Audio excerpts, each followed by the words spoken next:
Now, I didn't tell him that that is what's happening, and that is conjecture. I'm not positive that that's what's happening with him. But this idea of the active imagination is an inward turning towards our own fantasy life to meet up with personifications of internal goings on within us. This is very similar to Eastern meditation. And however, in Eastern meditation, we need to still the spontaneous mind stuff. That is a definition for yoga. The stilling of the spontaneous mind stuff. I think I got that from Transcendental Meditation, a book called Transcendental Meditation, I think. Anyway, when we go within, we come in contact with all kinds of stuff.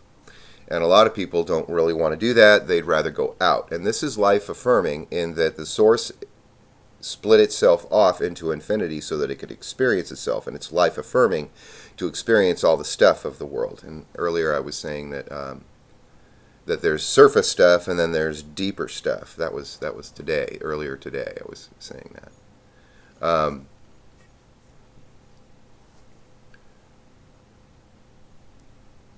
So I started talking to him about Auseinandersetzung. I don't even know if I'm pronouncing it right. But it's a term used in Hannah's active imagination, which is a coming to terms with our internal stuff. And there are different parts of the psyche that Carl Jung differentiates and delineates, one of which is the shadow. And the shadow has within it these aspects of ourself that we have shut off. And that's why I brought it up to Dave, because if he has disconnected himself from his feelings because they are bad feelings, then this could very well be the place in which they reside, which is the shadow, as far as Carl Jung's delineation goes. And then, as Hannah describes it, before we come in contact with our shadow, we usually come in contact with the female image. The man has a female image, a feminine image, an ideal, which takes on the feminine form. The female has a masculine ideal, and we come in contact with that, and that is a guide towards our shadow. But we need to go past them, come in contact with our shadow, and then come back and come to terms with the ideal image of the opposite sex that we have in our mind. For me, this all has to do with coming to terms with the opposites. Coming to terms with Auseinandersetzung, usually through a struggle. It's a coming to terms kind of thing. It reminds me of James Joyce's Contrary Antipathies.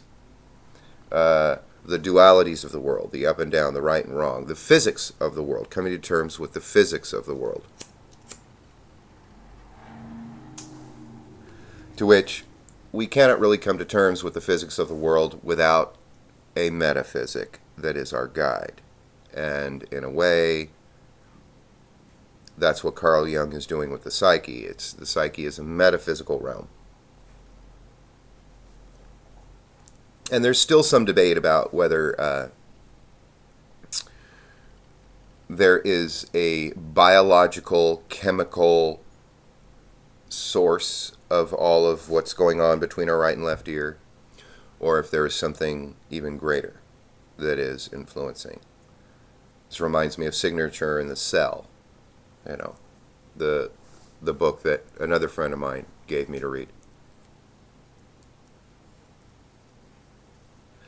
Anyway, we invent a metaphysic, and those terms are very rough terms, very gross terms. We invent a metaphysic, a metaphysical conception or idea or ideal to live by to guide us through life.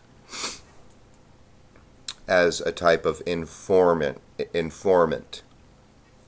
secret informing agent.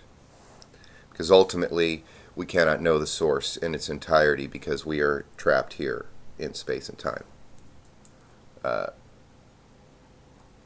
And many people try to liberate themselves from space and time, and all they end up doing is disassociating themselves from reality, which, is all too common, And I think this is, partly the source of why people think they can do really terrible, terrible things.